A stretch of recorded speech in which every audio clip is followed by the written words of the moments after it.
Rent was due in 4 days.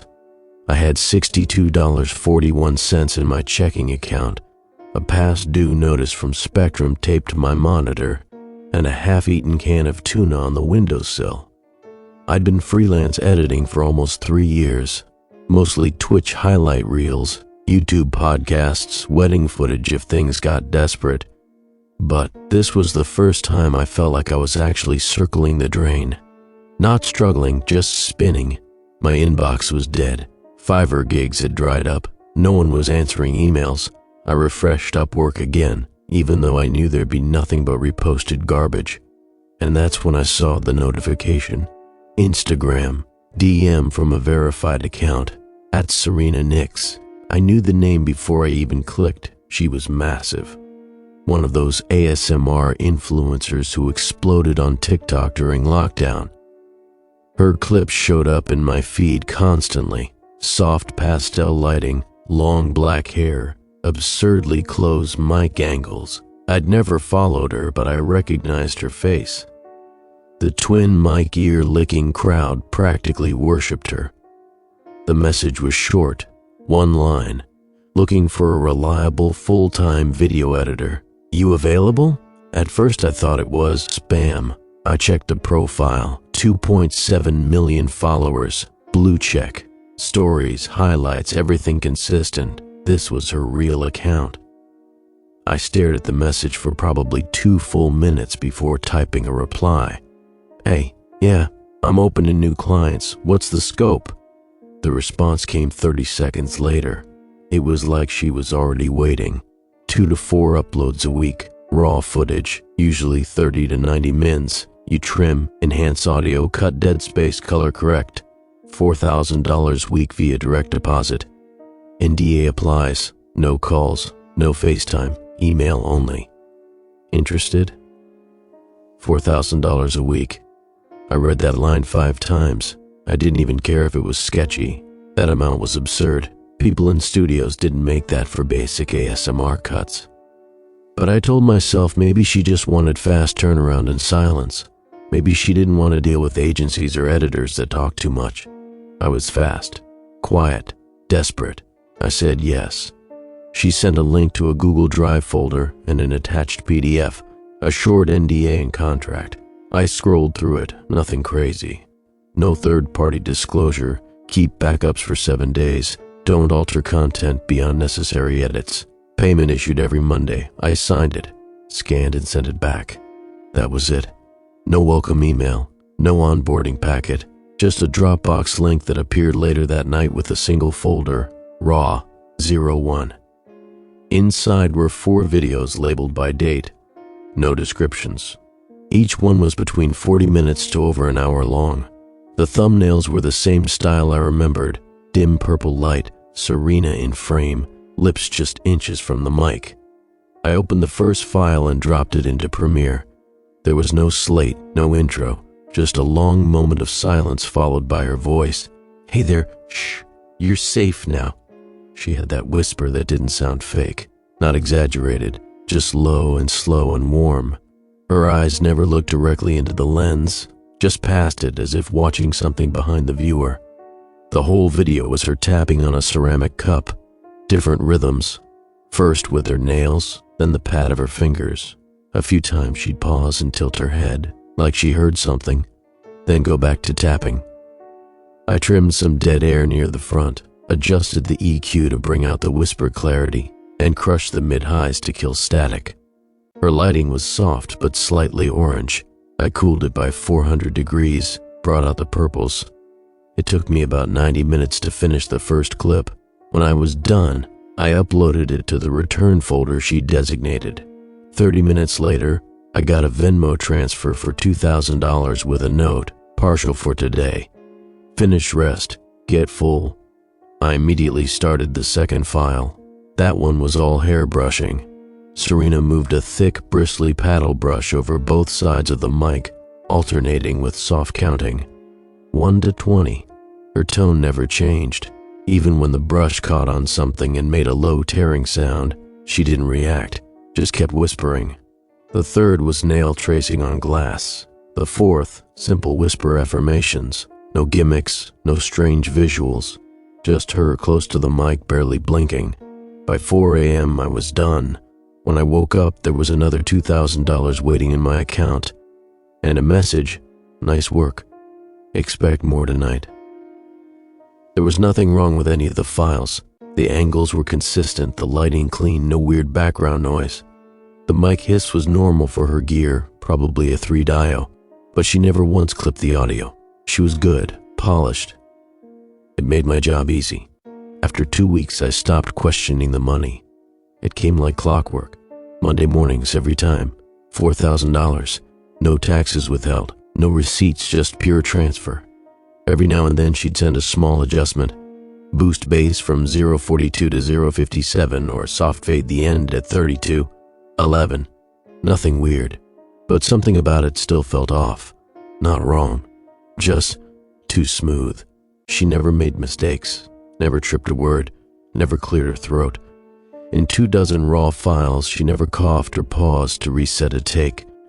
Not once. Even the top-tier influencers I'd worked with flubbed occasionally. She didn't. Her videos always started exactly the same way. "Hey there, shh, you're safe now." Then some days she'd add a small variation. "You can relax. Nothing can get you here. They can't follow you in this space." I noticed the background never changed. Same cream curtain, same chair, same angle, always lit the same way. Not quite night, not quite day. The only visible object was a single black candle on the far right edge of the frame. It was never lit. The curtain never moved. By the 4th week, I was operating on a rhythm. I didn't leave the apartment much. I didn't need to. Between the money and the quiet, I felt like I'd found a pocket in time where nothing touched me. I edited. I uploaded. I slept. Then one night, I noticed something. It was almost nothing. I was halfway through an hour-long file of Serena whispering affirmations, stuff like "you are loved, you are strong, you are not alone." I was doing a light pass on the color levels when I noticed a flicker on the far right of the frame, just above the candle. At first, I thought it was a reflection, a lens flare maybe, but there wasn't a light source that would explain it. I paused, rewound 5 seconds, played it again. Nothing. I went frame by frame, still nothing.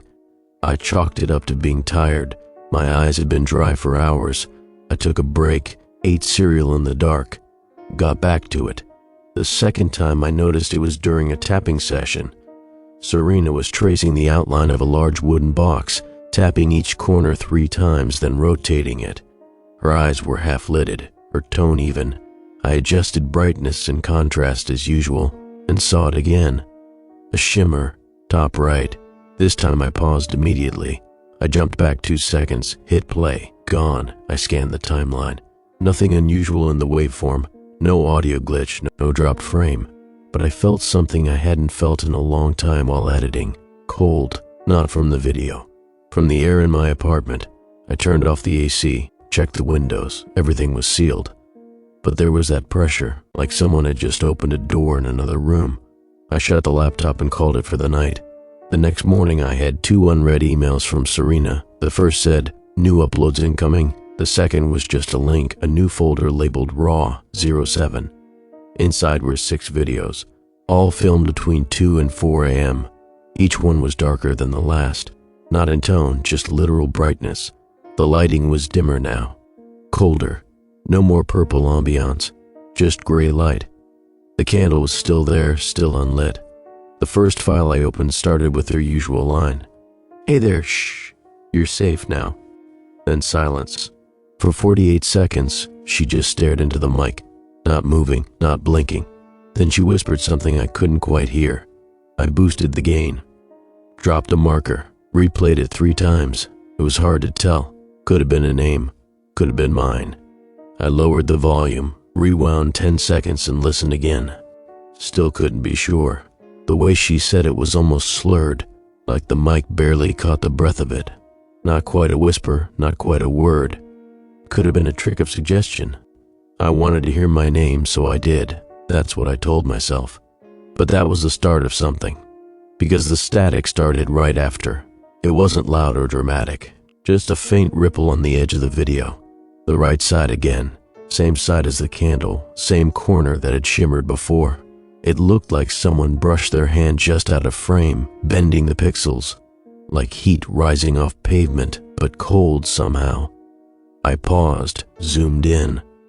The distortion only lasted maybe 3 frames, barely long enough to register. The odd part was that it wasn't across the whole screen. It was contained, like a pocket of bad data that didn't spread. A clean rupture in the corner of the image. No artifacts on the rest of the footage. I ran diagnostics. Nothing wrong with the file. No corruption. No frame drops. It played clean on both VLC and Premiere. I clipped a distorted portion, exported it, and opened it in Photoshop. Boosted the contrast, adjusted the levels, tried everything short of AI sharpening. All I got was a vaguely curved shape in the static, like a hook or a bent elbow. It could have been anything, but it was something. The email that came the next night was even shorter than usual. RAW08 uploaded. Add no overlays. The folder had 3 videos, all timestamped between 2:55 and 3:30 a.m. Still labeled with dates, no descriptions. Each was longer than the last. The one that caught my eye first was just under 2 hours. I opened it last. The first clip was standard tapping. Serena was using her fingernails on a wooden hairbrush, slow circular patterns. No talking for the first 20 minutes, just the rhythm. At some point, she started humming, low and aimless, like she wasn't aware she was doing it. But it was the second video that brought the static back. About 38 minutes in, she was brushing her hair, down one side, then the other, while softly reciting sleep affirmations. Then the static crawled across the bottom left corner. Different side. It wasn't the soft shimmer this time. It was jagged, like torn fabric dragging across the lens. I paused again, frame by frame. This time I caught it clearly. There was a shape. It wasn't light distortion or color bleed. It had edges, a head maybe, shoulders. But they were wrong. Too narrow at the top, too wide at the base. It didn't move. It didn't fade. It just blinked into place, stayed for exactly 1 frame, and vanished. I thought maybe Serena had played with overlays and forgotten to remove one, so I emailed her, saw something strange in vid 2 around 38 minutes 11 seconds. Might be a file artifact. Let me know if you want it clipped. No answer. Instead, another upload hit the shared folder 30 minutes later. It was just titled Render Desys. I opened it. The footage was shot in the same room, same angle, but darker, like she'd turned off every light except the small ring around the mic. The shadows on the curtain were deep enough to look like holes. Her face was pale and closer than usual. She didn't blink for the first 5 minutes. I watched her lean into the mic, lips nearly touching the foam. Then she whispered, "You're watching too closely." I froze. It wasn't just what she said, it was when she said it. Like she'd timed it perfectly for when I'd hit play. Her voice came through my headphones low and stretched, like the gain had spiked mid-recording. The room tone behind her buzzed louder than normal. My first thought was that it was a coincidence, a trick, maybe part of a role play, maybe something meant to feel intimate or interactive. Some ASMR creators did that. You. Yes, you. I'm talking to you. Cheap, but effective. But that wasn't her usual style. Serena never addressed the audience directly. Her affirmations were always generic, floaty, impersonal, meant to blanket the space with calm, not focus on the viewer. I scrubbed forward, trying to dismiss the tension settling in my chest. I shouldn't have stopped there, I thought. I should have just kept going. At 43:12, the static returned, worse than before. This time it stretched across the whole bottom of the frame like a cracking seam. It broke for a moment, just enough to show a long, angular hand gripping the back of Serena's chair, then gone. I leaned back from the screen. For the first time since I started working with her, I didn't finish the edit that night. The next morning, her response was waiting in my inbox. "Thanks. Keep edits clean. Keep your audio levels below 0.1 decibels peak. Don't boost shadow contrast in post." I didn't remember boosting the shadows. I checked my autosave and project history. I had nudged contrast on track A, but only +2. Barely visible, nothing major. The fact that she noticed made my stomach turn. That meant she was watching everything, closely. I opened my webcam settings and made sure it was disabled. Same with my mic. I ran a security sweep, paranoid for malware. Nothing came up, system clean. Still, I left the laptop closed for the rest of the day. When I finally sat down again, the static felt worse. Not louder, not more frequent, just more aware. It never showed during moments of silence, only when Serena was whispering. And it wasn't random anymore, it was syncing with her voice. Every time she repeated a phrase, like "you're safe here" or "relax now," the glitch pulsed like a heartbeat. I started tracking it. Timeline markers, frame captures, exported stills. They all told the same story. Whatever was bleeding into her videos was responding to the sound. Not all sound, just her voice. At night, my apartment got quieter than usual. Not just from paranoia, I mean physically quiet. My fridge stopped humming. My old ceiling fan, which usually clicked in cycles, didn't click anymore. I kept standing up to check the power strip. Everything was still on, but the air felt thick. I couldn't describe it any better than that. It wasn't warm or cold, just dense, like sound was moving slower, like I was underwater without being wet. I started noticing more distortions, not just in Serena's videos, in my own screen. When I moved my mouse too fast, the pointer would blur. Sometimes my timeline would jitter by a few frames before snapping back. At first I assumed it was lag. I had enough RAM to handle this work, but maybe something was chewing up memory. But the anomalies only happened inside the editing software. Never in Chrome, never on YouTube, just in Premiere, just while editing her footage, and only in the hours between 2 and 4 a.m. The latest batch she sent had a note attached. "Ignore background flickers, that's from the mic gain sweep. We'll fix in future recordings." It was the first time she'd mentioned the glitches at all. I hovered over the sentence for almost a full minute, rereading it, before typing back, "Sure, want me to mask or leave as is?" She didn't reply. Instead, another Dropbox notification came through. "Midnight session raw saw V2. 2. The file was over 3 hours long. No title card, no description, just the same room, same camera angle. Serena, sitting motionless, staring just above the lens. Not quite at it, not quite away. Her lips moved, but there was no audio. I checked my mixer. Nothing muted. I boosted the gain. Still nothing. I switched to the source file. Unaltered. Dragged into Audacity to check the waveform. There was a signal. Faint, buried deep under the noise floor, but it was there. Tiny peaks, subaudible frequencies. I ran a pass filter and export. When I played it back, the waveform looked like a breath. Inhale, long exhale, over and over, as if someone were sitting right beside the mic, barely breathing. But Serena wasn't breathing. Not in the footage. Her chest didn't move once.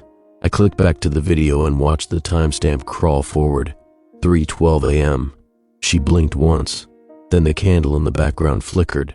Just once, but it wasn't lit. I froze when the candle moved. It was subtle, barely a quiver. A single flick in the glass like someone had blown on it, though the wick wasn't lit. It tilted left, right, then stopped. The room behind her was too dark to tell if anything else had changed. Serena didn't flinch, didn't notice. She kept whispering, soft rhythmic syllables I couldn't make out anymore.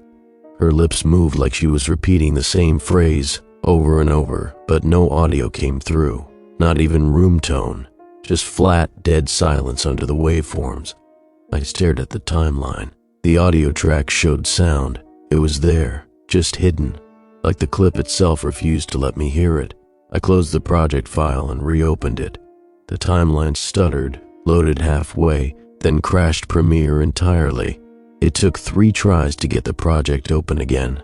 When it finally worked, I dragged the playhead to the 43-minute mark to rewatch the flicker and the breath. But the flicker wasn't there. I scanned the entire video. No distortion. The candle never moved. The silence remained, gone. I checked my autosaves, hoping one would have the original sequence with the glitch still in it. Nope, all had been overwritten. That was the first time I backed up one of her raw videos to an external drive, just in case. The next evening she sent another batch. The email said nothing, just a subject line, Video 09, no compression, 3 new clips, one of them over 2 hours long again.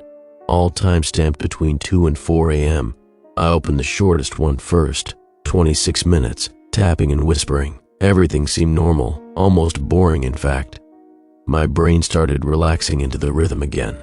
Her fingers traced a black leather notebook on the desk in front of her, long, slow spirals, and the tapping was deliberate, calculated. A soft whisper, 1, 2, 3, breathe. By the 10-minute mark, I stopped cutting and just let it play. Then, frame 18,312. I almost missed it. A flash, half a second long. I jumped back, rewatched it. This time I saw it clearly. There was something in the room behind her. Not just a glitch, not just shimmer or light. A shape, upright, vaguely human. It was standing in the shadows beside the curtain. No motion, no face, just there. I hit pause. Hands trembling now, I moved frame by frame. On frame 18,312 it appeared. A full silhouette, tall, thin, all wrong in its proportions. Its head was tilted too far to the left, shoulders pulled forward like it had no neck. One arm hung lower than the other, fingers curled around the curtain fabric. On frame 18,313, it was gone. No fade, no step, just missing. I looped it. Frame 18,311, empty. 312, empty again. I screen capped 312, zoomed in, boosted shadows. Its face, if you could call it that, was blank. No mouth, no eyes, just a pale oval, like a sanded down mask. The only detail was a shallow indentation running down the center from brow to chin, like someone had pressed a finger down soft wax. I looked at Serena's expression. She didn't notice. She was still whispering softly, brushing her fingers across the notebook's edge, like nothing was there. I clicked back to the raw footage in the Dropbox folder, thinking maybe something had corrupted during download. But when I loaded the original .mov file into VLC, frame 18,312, the figure wasn't there. I opened it in After Effects. Nothing, only in Premiere, only in that one export. I played the rest of the video with my finger hovering over pause. At the 21-minute mark, the waveform glitched. A huge spike in the left channel. I rolled back. Serena was whispering something again, but this time the mic clipped. Just for a second. Don't move. She looked directly into the camera just once. 1 second, then back down. I pulled the waveform apart, trying to find the exact moment of the clip. That's when the mouse pointer froze. It just stopped mid-drag. Keyboard was still responsive. I alt-tabbed, thinking Premiere had locked up, but it wasn't the program. My entire system paused for a breath. Then the speakers let out a hiss. Not a loud one, just static. A slow building crackle like turning an old radio dial. It hissed for 2 seconds, then cut off. My hands weren't on the keyboard. I checked the audio mixer. All levels were flat. I had muted every track. The speakers hissed again, louder. I reached under the desk and yanked the power cable from my speakers. Silence. I sat there for a long time. Then I saved the project and shut everything down. I didn't touch the videos for 2 days after that, but it kept bothering me. The figure, the flicker, the silence that shouldn't have been there. I tried to forget it, pushed myself to catch up on smaller gigs, did a quick wedding highlight reel for someone in Maine, a gaming montage for a kid who paid in crypto. But the air in my apartment had changed. It felt like I was living inside a bubble that had thickened around my workstation. Everything outside my screen seemed a little more faded. The color temperature of the apartment felt cooler. Sound didn't bounce off the walls the same way. I finally caved and reopened Serena's files. This time, I played the long one. 2 hours, 16 minutes. The lighting in her room was darker than ever. No color balance, just flat, dead gray. The candle in the background had been moved slightly, pushed a little further back on the desk. Serena looked more pale than usual. Not unhealthy, just less present. Her whisper started immediately, no intro. "You're safe, safe. This place is sealed." She repeated the phrase like a chant, over and over again. Her hands moved in slow motions, cupping the mic, brushing across her cheek, then resting gently against the pop filter. At 31 minutes 47 seconds, she stopped mid-sentence. Her mouth froze. Then she turned her head, slowly, to the right. She stared at the curtain. I held my breath. The curtain didn't move, but her eyes stayed there for nearly 20 full seconds before she whispered, not to the mic but toward the side, "It's not your time yet." Then back to the mic. "Breathe in. 2, 3. I scrubbed backward, rewatched the look, the words. She wasn't acting, I could tell. She hadn't looked toward the camera once in that video. Not like she normally did. She was watching something off screen, something that wasn't me. That night I dreamed of static. It filled the apartment like water. I couldn't hear anything but the hiss. Not voices, not my own breathing, just white noise. In the dream I woke up with my mouth sealed shut and Serena's face pressed against the ceiling, upside down, lips moving with no sound. I jolted awake at 3:09 a.m. My laptop was open. Premiere was running. A paused frame on screen. Frame 44,782. The figure same as before. Back again. Only this time, Serena was looking directly at it. I didn't remember opening Premiere. I didn't remember dragging the footage in. I didn't remember moving to frame 44,782. But there it was, paused. Serena looking over her shoulder, directly into the corner of the room. The same corner where the figure had appeared before. Her lips were parted slightly, mid-whisper. Her hands were on the desk, not moving. I moved the timeline forward by 1 frame. The figure was gone. Her gaze hadn't changed. Then I checked the file's timestamp, 3:12 a.m. I minimized Premiere and checked the clock in the bottom corner of my screen, 3:12 a.m. I slammed the lid of my laptop shut, hard enough to rattle the keys, and sat frozen for 10 full seconds. I didn't turn around, I didn't breathe loud, just stared at the black screen, waiting for something to happen. Nothing did. Eventually, I got up and unplugged everything. When I checked my phone the next morning, there was a new email from Serena, sending longer sessions from now on. Do not normalize background noise, let it breathe. Attached was a Dropbox link to a new folder, Midnight Vault. Inside were 5 videos, all between 90 minutes and 3 hours, all filmed between 2:50 and 3:30 a.m. I almost didn't open them. I told myself I could walk away, that the money wasn't worth it anymore, but my balance said otherwise, and curiosity was louder than fear. I opened the 3rd file. It was titled holoaffirmation.move. Serena was sitting slightly further back than usual, like she'd adjusted the camera on purpose. The lighting was dimmer, the usual purple glow replaced with a flat gray tone that made her skin look bleached. The candle was gone. She didn't start whispering right away. Instead, she stared at the mic for a solid 2 minutes before inhaling and saying, "Let's try something new tonight."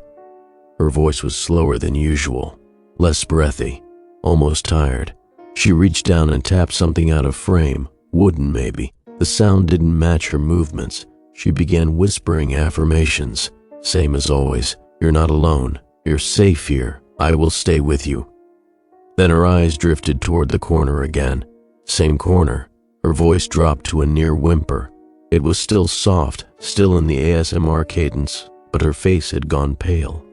She looked down and said clearly, "Karen." I paused. It wasn't my name, wasn't hers. I scrubbed back just to be sure I'd heard it right. She said it like she expected it to mean something. "Karen." She said it again, slower this time. And that's when I noticed the second waveform, not the primary audio track, below it. a thin band of static interlaced with low pulses showing up only when she said the name. I opened the audio and Audition, split the channels. The main voice sat cleanly in the center. The secondary track was buried in the low end, way below the noise floor, barely peaking. It wasn't a voice exactly. It was breathing, wet, rhythmic, inhale-exhale patterns too fast to be hers. I isolated it, boosted. What came through sounded wrong. It wasn't just fast, it was close, as if someone were inches from the mic, sucking air like they couldn't get enough of it, and it didn't match her movements. While she sat still, barely moving, this thing breathed hard, unevenly, like pacing in circles around the mic. At the 51-minute mark, she leaned forward. The breathing stopped. Her lips parted, and she whispered, "Calvin, please don't come through yet." I felt the cold creep in through my arms. It wasn't just the words. It was the way she said them. Like they weren't meant for the viewer. Like she wasn't performing, she was pleading. The video continued. She resumed tapping. No explanation. Her voice normalized. But the second track, the breathing, never came back. I opened the raw file directly to check if the secondary audio was baked in. It wasn't. Only the edited export had it. I even used MediInfo to check the audio channels. Still showed as mono. But somehow, during editing, a phantom layer was forming beneath her voice, and I wasn't adding it. The fourth video was even stranger. It began with Serena sitting motionless, hair covering half her face. The timestamp read 3:03:29. She stared just above the camera for what felt like minutes. No movement, no blinking. Then she whispered, "You're listening now, aren't you?" Her voice wasn't soft this time. It was strained, barely above silence, but tense, like it took effort to push the words through her throat. "I'm not supposed to be alone here anymore." She moved her hand slowly across the desk, fingers brushing the surface like she was searching for something. Then she turned her head sharply toward the right, toward the same curtain. I scrubbed back, watched again. There was a flicker in the curtain just before she moved. I played it frame by frame. At frame 77,014, a line appeared in the dark, just a sliver of something vertical, thin like a finger, pulling the curtain open slightly from behind. Frame 77,015, gone. She whispered again, "Not yet," and the video hard cut. No fade, no outro, just snapped to black. I stared at the end frame. It wasn't corrupted. There was no crash. The file just ended early. No more whispering, no more affirmations. The video had stopped itself. I checked the metadata. The video length was 132.4, but only 123.49 played. The rest was a dead file. I checked my own backup. Same. I clicked out of Premiere and sat back in my chair. My hands were shaking. I pulled up the file titled hollowaffirmation.rendered.mp4, stared at the list of recently edited exports.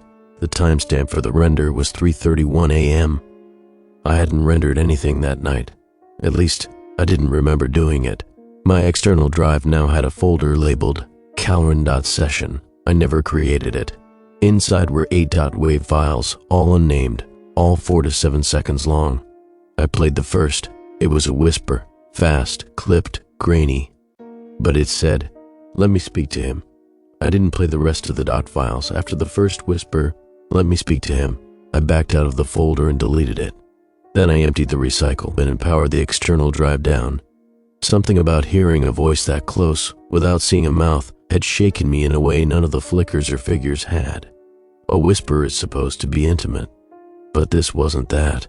It felt inside my ear, like it had started there and was reaching outward, instead of the other way around. I needed to feel like I wasn't the only one losing it, so I did something I should have done weeks earlier. I opened TikTok, searched at Serena Nix, and started scrolling through her most recent uploads, the ones I knew I'd edited, the polished, public-facing versions I'd exported. Thousands of comments, hundreds of thousands of likes. For a while, it was all the usual stuff. "Your voice is like honey, I fall asleep to you every night. You're saving lives with this." I scrolled faster, past emojis and timestamps and trigger requests, and then I saw one. "Who's that behind you at 8 minutes 32 seconds? It had no likes. It was buried low, almost invisible. I tried to click it and it vanished. The thread reloaded itself and bumped me back to the top. I scrolled again, refreshed. It was gone. I moved to the next video. Same routine. This time one caught my eye near the middle. Is this a collab? I swear there's another voice whispering with her at 10 minutes 40 seconds. I clicked the comment. Removed for violating guidelines. I copied the username and pasted it into the search bar. At InnerCandleXX, no results. I checked Instagram, then Twitter, then Reddit. Nothing. It was like the account had never existed. I went back to TikTok and searched Serena Nick's breathing and filtered by comments. Still nothing, all sanitized. Except one. A user named @SleepSite88 had posted a video stitch of her last upload with a caption, "There's something off about her mic audio." The video had been muted. The account was now set to private. I stared at the username for a while, trying to decide whether I should follow. My hands hovered over the screen. I was sweating. It wasn't fear exactly, it was shame. Like I'd become part of something and now I was trying to rat it out. That's when the DM came in. No profile picture. Username was just a string of numbers and letters. Pui343XPDDGGF98. 8. One message. Don't let her whisper your name. No context, no emojis, no follow-up. I stared at it for a long time, thumb hovering over the reply field, trying to make sense of what that even meant. I hadn't told Serena my name, not anywhere. Not in the contract, not in emails. I used a business alias for most freelance gigs. Miles Green, a name I made up 2 years ago. It was on my PayPal, my domain, even my Zoom account. There was no reason she should know my real one. I checked my email for anything I might have forgotten. Nothing. Every message I'd sent her used Miles, all file names too. Then I remembered the moment in one of the longer videos. She'd whispered something soft, a word I thought I imagined, something like a name. Had it been mine? I opened that project again, heart thudding, and fast-forwarded to the timestamp I'd scribbled down days earlier, 44 minutes 17 seconds. She was staring at the mic, unmoving. Then she leaned in, lips parting ever so slightly, and whispered, "Not you yet, Evan, my real name, Evan." I stared at the screen, pulse pounding in my neck. I'd never typed that name anywhere near this job. I hadn't used it in years. Even my editing software license was under Miles. How the hell did she know? I closed the laptop without saving. I turned off every light in the apartment and sat in the dark for a while. No sound, no distractions, just trying to convince myself that it was a coincidence. That maybe the word wasn't Evan, that I'd heard wrong, that my ears were just trying to fit meaning into static. But in the silence, I couldn't unhear it. Not when it was spoken like that. Not when it sounded like she was testing it. I reopened the project, scrolled back to that moment, played it again, clear as day. Not you yet, Evan. That's when I started backing up everything. I copied every video file Serena had ever sent me onto a fresh drive. I made 3 mirrors. I even printed out the still frame of the background figure, just to have something physical, some proof I hadn't lost it. I hadn't received a new email from her in 2 days. No footage, no updates, no reply to my last export. Then, around 2 a.m., Dropbox pinged. A new file had been uploaded. The folder name was Spare. Inside, a single MP4 file. No title, no metadata. I hovered over it for a while, didn't open it. Instead, I checked Serena's TikTok again. A new video had just gone live. It was one I hadn't edited. Same camera angle, same tone. But something was different. Her voice was a little hoarser. Not damaged, but less crisp, less breathy. Her face looked gaunter. Her pupils were huge. At the 5 minutes 22 seconds mark, someone commented, "Why did she look behind the mic like that?" Another, "Is there someone whispering in a different language at 7 minutes 9 seconds? I clicked to view replies. Thread not available. I went to message the commenters directly, and both accounts showed as deactivated. I switched to a second phone, one I kept for client logins. Created a burner account. Opened the video again. This time, a fresh comment appeared as I was watching. "Evan, turn this off. It disappeared before I could take a screenshot. I dropped the phone, let it sit there buzzing against the floor. I was sweating, the kind that came from beneath the skin, the kind that made your palms go cold even when the room was hot. I opened the unnamed file in the spare folder. It was only 10 seconds long. No video, just audio. Serena's voice. Do you hear him breathing? I unplugged my speakers, physically yanked a power cable from the wall and shoved them in the closet. That seemed like the only rational response to hearing my name come out of them in Serena's voice, especially when I hadn't hit play. But it didn't stop there. The next day, I opened YouTube to catch a tutorial on removing background hiss and saw my homepage was full of ASMR. I mean completely flooded. Not just my usual subscriptions, not even similar creators, just Serena. Dozens of uploads I hadn't worked on, her face in every thumbnail, closer than usual. Her lips glossier, the frame even tighter. Her eyes seemed to follow my cursor when I hovered. One video had a title that just read, "You're not paying attention anymore." I closed the tab and tried opening it in incognito. Same thing, logged out, cleared cache. Tried on my phone using data instead of Wi-Fi. Same result, no matter what I did, her videos followed. Instagram Reels, Twitter, TikTok, even Reddit, where I don't have her linked. I clicked on a random ASMR thread out of curiosity, something completely unrelated, posted 5 months ago. The top comment was edited to say, "Listen closer, Evan." That account had posted dozens of other comments across the site, all now deleted. I got a burner phone from CVS. Fresh Google account, clean SIM. I opened the YouTube app. Within 5 videos, the recommended feed shifted. The 6th video suggested was, "He's still pretending he doesn't hear us." Posted by Serena Nix Official. The account had no other uploads, just that one. The video was 22 seconds long, a black screen with faint hissing underneath, like an old analog recording. I didn't press play. I deleted the app, threw the phone in the trash behind the store, and went home on foot. I didn't open any files that night. I didn't check Dropbox. I didn't even touch my laptop. But around 3:08 a.m., something powered on in the other room. I sleep with my bedroom door cracked open, just enough to keep airflow. The living room beyond is usually pitch dark, just the faint glow of the router LEDs if you look hard enough. This time there was light, faint, bluish, flickering, like a screen had come on. I sat up, heart hammering, listened, no sound. Then it began, the hiss, gentle at first, then rhythmic, then sharper, and then her voice. "Are you awake, Evan?" I didn't move. I didn't even breathe. Her whisper came again, louder now, closer to the mic than I'd ever heard in any edit. Her voice was shaped around my name like it was something sacred. "You always hear me better when you're not looking." I slid out of bed and crept to the doorway. From the hall, I could see my laptop open on the desk. The screen showed a paused frame, Serena's face in full close-up, her lips touching the mic. I had never opened that file. I'd never rendered anything with that angle. And the speakers I had unplugged and shoved into the closet, were back on the desk, plugged in, power light glowing. I went cold.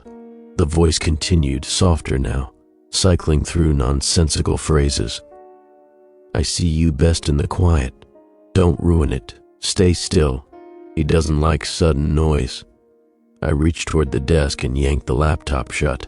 Instant silence. I reached behind the desk and ripped the surge protector from the wall.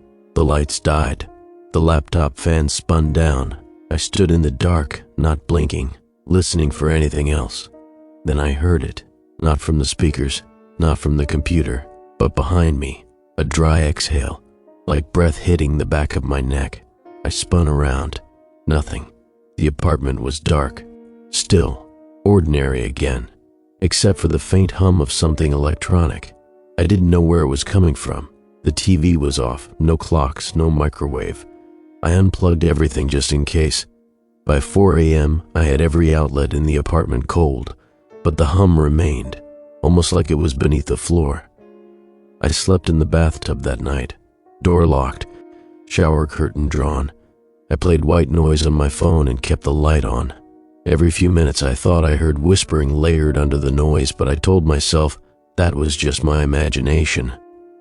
When morning came, I checked my email. No new messages, but Dropbox had a new folder, See Him, inside a single file, no thumbnail, just a timestamp for 2:59 a.m. I didn't open it. Instead, I logged into a different YouTube account, one I hadn't used in months. The homepage was blank, no suggestions, no subscriptions. I typed Serena Nix ASMR into the search bar. Only one video appeared. Hello again, Evan. Posted 45 seconds ago. I didn't click the video. I shut the tab before the thumbnail fully rendered and unplugged my router. Not that it helped. I knew it wouldn't. At this point, it felt like cutting the power to a haunted house after the ghosts had moved in. There were no new emails, no new Dropbox notifications, but something told me it wasn't over, that she didn't need to send anything directly anymore. Still, I opened Premiere, loaded the oldest video I still had backed up, the one from before the static started, before the candle flickered, before she ever said my name. I needed to remind myself that it had been normal once, that she had been human, that this hadn't always been what it was. I watched the first 5 minutes, just brushing and soft whispers. Her eyes were half-lidded, hands relaxed, movements slow and deliberate. I fast-forwarded in 10-minute chunks, still clean, nothing unusual. Then I reached the 29-minute mark and paused, because in the frame, just barely, just at the very edge of the right-hand curtain, I saw something I'd missed before. A sliver of gray, not lighting, not fabric, something else. I zoomed in. The video quality wasn't high enough to make out details, but the shape had definition. It wasn't a glitch or a shadow. It had depth. I boosted the contrast, dialed back the exposure, and suddenly the shape popped forward like it had been hiding in the noise. It was a shoulder, or something close to one, slightly raised, lopsided, uneven. It was there the whole time, and Serena, she didn't even glance at it. I scrubbed backward. Let the timeline play again. She whispered, "Nothing can get you here." The shape didn't move, just stayed where it was, still, patient, waiting. I jumped to another video, one from just a few days ago before things escalated. It took longer this time. 40 minutes in before the curtain shifted. Not much, just a subtle billow that didn't match her movement. Frame by frame, the gap widened. Behind the fabric, a pale sliver, not skin, not cloth, a ridge, smooth and curved and unbroken, like the top of a bald head pressed into the corner. But there was no face, just curve and depth and stillness. I dragged the playhead back and watched again. It didn't blink, didn't twitch, didn't seem to breathe, but the space around it seemed darker, like the room was leaning toward it. I opened a new project file, loaded clips from across the last month and started comparing frames. Different sessions, different outfits, same room, same angle, and the figure, whatever it was always there, sometimes more visible, sometimes only implied in shadow or pixel noise. But it never left, never moved. It had always been standing just behind her, half shrouded by the curtain. I stacked the frames as layers, lined them up, same height, same tilt, same lean, as if the thing's spine was broken halfway down and it had curled itself into the corner like a spider holding still between strikes. The more I stared at the layering, the more I realized something else. Serena's posture had changed over time. At first, she sat upright, engaged, focused on the mic. Then slowly, over the weeks, she had started leaning forward, dropping her head, tilting it, always to the left, the same direction as the figure's slouch, almost like mimicking it, or maybe surrendering to it. My skin crawled. I zoomed in on a segment from 2 weeks ago, one I'd flagged previously for subtle audio distortion. The glitching had started around minute 47. Serena was tapping on a glass candle holder, whispering, "Let go, let go," in a trance-like loop. In the background, the curtain trembled, not from wind, not from movement. It shivered, like something just beneath the fabric was breathing fast and shallow. I dropped in audio analysis, ran an FFT spectrogram. There was breathing, not hers, not natural. It sounded like a chest being pulled in two different directions, tight, wheezing damp. Layered under it, nearly inaudible, was a second whisper. Slower, wet, mouthed like it didn't quite have the muscles to shape sound properly. A whisper that said, "Almost here." I closed the file. My apartment was silent. I hadn't touched the laptop speakers since that night, but I still turned and checked behind me. Just instinct, just the need to be sure. Then I opened the last file Serena had sent, the one from the folder labeled "See Him." I don't know why I hadn't watched it before. Maybe I thought if I didn't look, the line between my world and hers would stay in place, that the screen would still mean something. The file was 15 minutes long. No metadata, no render markers, just her, closer than usual.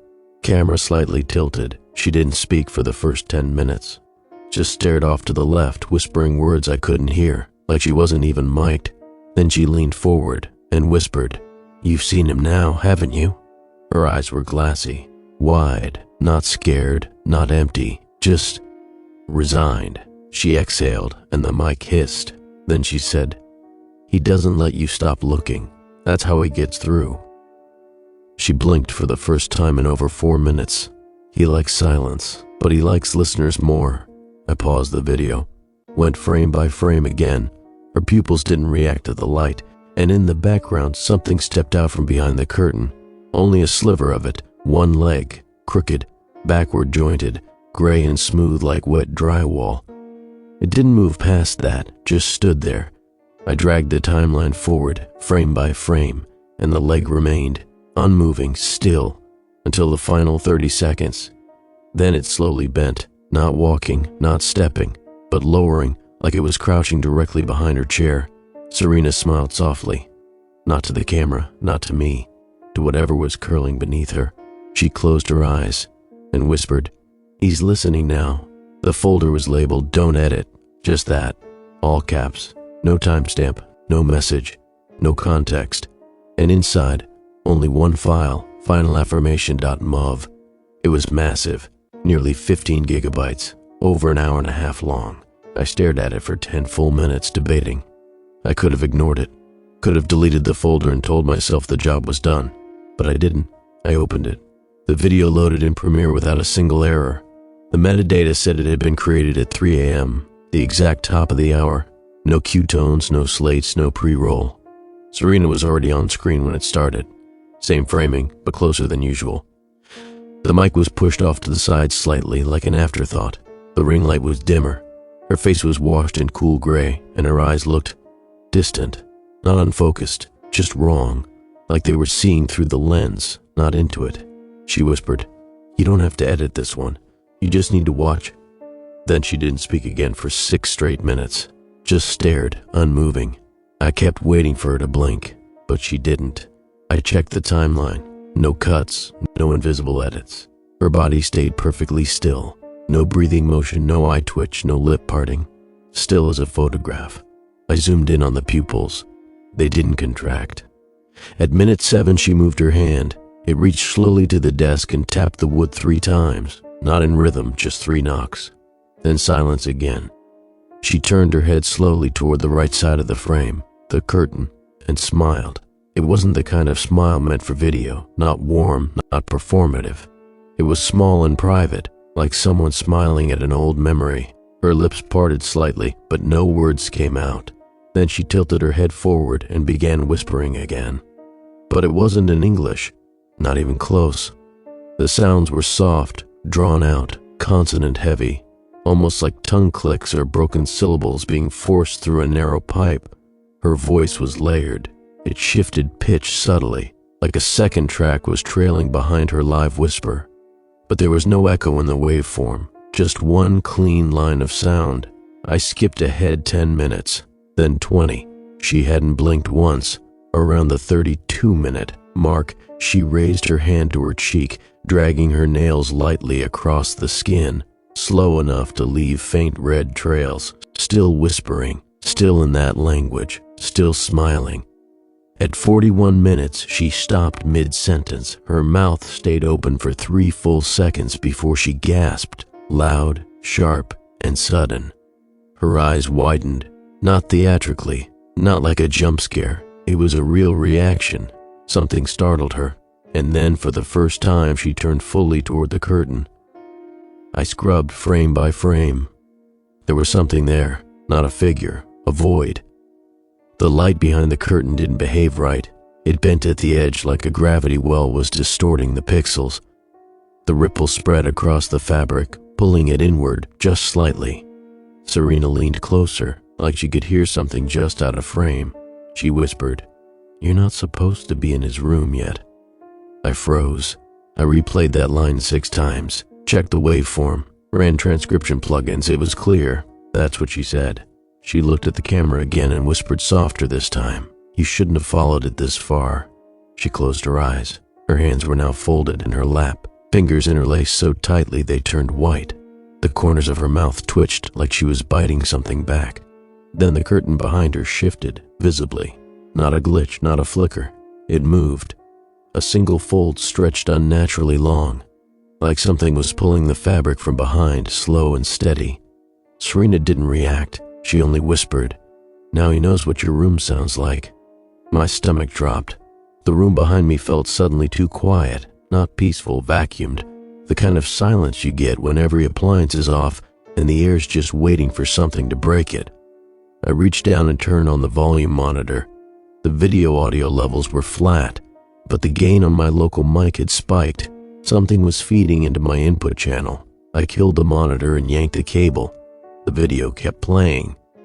Serena was whispering again, this time with her face lowered toward the mic like she was confiding something. "I didn't want to be the doorway," she said, "but he needed someone who could reach you." I leaned forward. She raised her eyes slowly, mechanically, and stared directly into the lens. She didn't blink. She didn't smile. She just stared, like she was waiting for me to understand.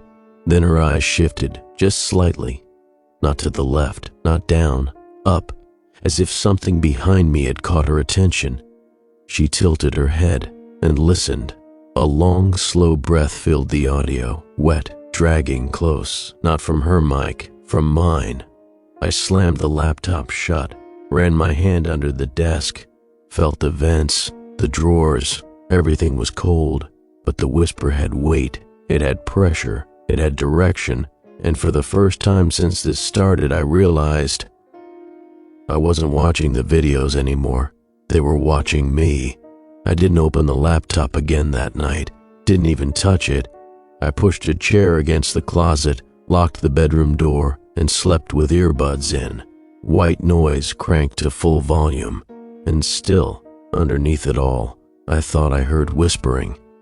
The next morning, the apartment felt heavier. Not darker, just damp somehow, like the air had soaked something in overnight. I made coffee and sat at the table, trying to scroll through news articles on my phone, but nothing loaded. Every time I tried to open Reddit or YouTube, the page hung. When I finally got a signal, the home screen showed nothing but blank thumbnails, all except one, a black square, captioned, "You're still here." I dropped the phone. From somewhere across the apartment, I heard a soft breath. Not a sigh, not a creak, just the sound of lungs. It was subtle but wrong, like someone trying to imitate human breathing and almost getting it right. I walked slowly toward the living room, half expecting to see the speakers powered on again. But they were unplugged. The laptop was still closed, everything dark. The whisper came again, this time from under the kitchen sink. I opened the cabinet, nothing but cleaning supplies and a bucket, no air vent, no ducts, no possible source. And yet, when I leaned closer, I heard it, almost done. It was Serena's voice, but degraded, scratchy, like it had been dubbed a dozen times, warped through cheap tape. I slammed the cabinet shut, and then the drawer beside it whispered back, "Are you listening now?" I stepped away. The heater vent behind the couch hissed. Not air, not heat, a cadence, a voice trying to crawl through slats too narrow for words. I ran into the bedroom, locked the door again, and stood in the middle of the room, waiting. The silence stretched, held, Then, from beneath my desk, a dry, papery rasp. Just one word. Evan. I kicked the desk back, dropped to the floor, and pulled the drawers out. Nothing. Just chords. Dust. But the sound remained, now circling, no clear direction. I clutched my head, pressing my palms to my ears until the pressure made my jaw throb. I shouted. It didn't stop the whispering, but it changed it. It began laughing. Not Serena. Something else. The sound wasn't joyful or cruel, just slow, like someone pretending to laugh after watching a stranger do it. I shut down the breaker for the entire apartment. Lights gone, fridge silent, router dead. The whisper continued. It had nothing to do with power. It wasn't coming through anything. It was here. At some point I must have fallen asleep on the floor, because I woke up hours later to the chime of a new Dropbox notification on my phone. Even with the router off, the app had loaded. One folder, final delivery, inside a single audio file. Listen with headphones.wav. No video, no notes, just the file. I stared at it, not touching, not downloading. And then my email pinged. Subject just once, from serenanix.contact@protonmail.com. Body, play it where you sleep. I threw the phone across the room, but the file was already downloading, by itself. I watched the progress bar crawl across the screen without me doing anything. The file size was small, only 8.6 megabytes, but I swear the phone grew heavier in my hand as it completed. I opened the file manager. The waveform preview showed no spikes, no sudden noises, just one smooth, pulsing wave that spanned 8 minutes, like a lullaby on a flat line. I put on headphones, not because I wanted to, because I couldn't stop myself. Something about the file pressed in on my thoughts until not listening felt unbearable, like a buzzing tooth, like a song stuck in your head that needs to finish before you can sleep again. I sat on the edge of the bed, pressed play. For the first 30 seconds, there was only static. Then Serena's voice, soft, closer than ever. Now you're ready. No mic fuzz, no background tone. Her voice was in the headphones like she was speaking directly into the drivers. She began whispering my name over and over, sometimes normal, sometimes stretched, sometimes reversed. Then another voice joined, deeper, hoarse, not male, not human. A second whisper, slower, warped. Don't move. He hears that. I reached for the phone to stop it, but my hands wouldn't move. I sat still as Serena whispered again, slower now. He sees you now. And the second voice echoed, he's listening. From under. I tore the headphones off, but I could still hear it. Not through the phones, not in the room. Inside. The whisper bled into me, not like sound, like temperature, like static clinging to the inside of my skull. From the floor vent, a breath exhaled. The window didn't rattle, the walls didn't creak, but every drawer in the room slid open, slowly, like welcoming arms, and the sound that followed was chewing. Not loud, not hungry, intentional, as if whatever was whispering had finally caught up. At 2:58 a.m., the power came back on. I hadn't turned anything on. The breakers were still down, the cords still pulled from the walls, but the laptop screen lit up anyway, dim, flickering.